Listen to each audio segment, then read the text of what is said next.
advancement in a lot of these laws, and of course with that, keep on putting this. You have the birth of Jim Crow. You have death of slavery. There's the birth of one form of caste and oppression, and then you have the death of that, and then you have the new birth of a new system of oppression. So you can keep on going. There's a bunch of white animations. So of course, what happens with all these advancements? You have a white panic. Not sure what to do. One of the things that white folks did throughout history is resort to terror. You know, we're talking about massive murder sprees, bombings, killings, just unimaginable terror throughout the South in response to these, when the federal troops were had to leave the South, and resulted in kind of the rise of the new Jim Crow. Anybody know the asterisk that says that the 13th Amendment doesn't actually apply to all citizens of the United States? 13th Amendment says that slavery is illegal. You cannot enslave people. There's an asterisk in the amendment. It's not an asterisk. Exception clause. It's a clause, which is the Doesn't asterisk look like version. that. Anybody know what that clause is? Yes. Except for if you go to jail. That's right. So that was used actually to, as Rudy was talking about, just arrest people en masse and send them off to prison, and guess what? You have enslaved labor once again. And it happened at a stunning scale in the years following the Civil War.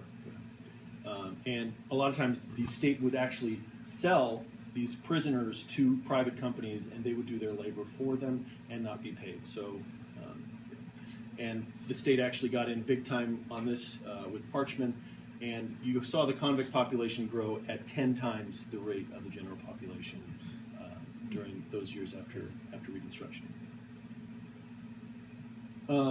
But there's also this threat that's always going to happen. You see in the Bacon's Revolt is that you might have a multiracial alliance that's based on class that will go after who? The elite, the white elites, and see them as the common enemy. You have a lot of resentment among the white underclass of these elites, and you have a lot of resentment among the black population, and this is terrifying to the white elite. So this is where you have to make something up that's new. Yeah, keep on going. So you have to find a new wedge, and again, it's in the form of these privileges that you'll give to the white underclass and racial philosophy that says that they're inferior. So this has to do with scapegoating and segregation all across the South, and that's kind of how that wedge issue worked once again.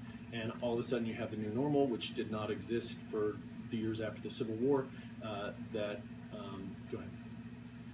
That in which it seems like this is the only possible world, and this is the only natural world, is that the Jim Crow South for decades. But then, of course, it gets broken down, and it eventually has to die. The seeds of this death are some of the seeds of this you can see. I love this picture. It's great. She's great. It's a great expression. Why? Why did the Jim Crow South have to die? Why? Oh, I get to answer that. Go ahead. Yes. Part of the reason is you have mass migrations out of the South. You have growing black political power because people are migrating out of the South and controlling bigger parts of the Democratic Party. Union power, and you have the NAACP that are bringing all kinds of federal cases, even up to the Supreme Court. That's becoming a bigger and bigger issue.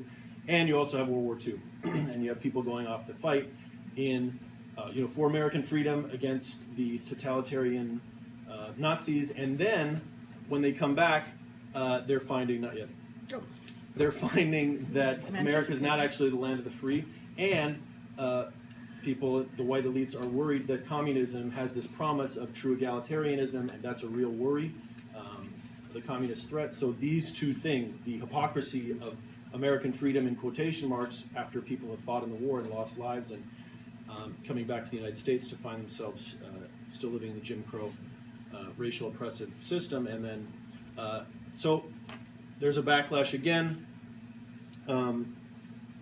There is this last gasp, Citizens Council, again, massive violence, terror, murder, go ahead. But you have these hard-won victories that will end Jim Crow. You have the Civil Rights Act of 1964, the Voting Rights Act 1965, and in Mississippi, for example, the percentage of black voters went from 6.7% to a few years later to 66.5%. So it's pretty incredible, and you also have desegregation and interracial marriage.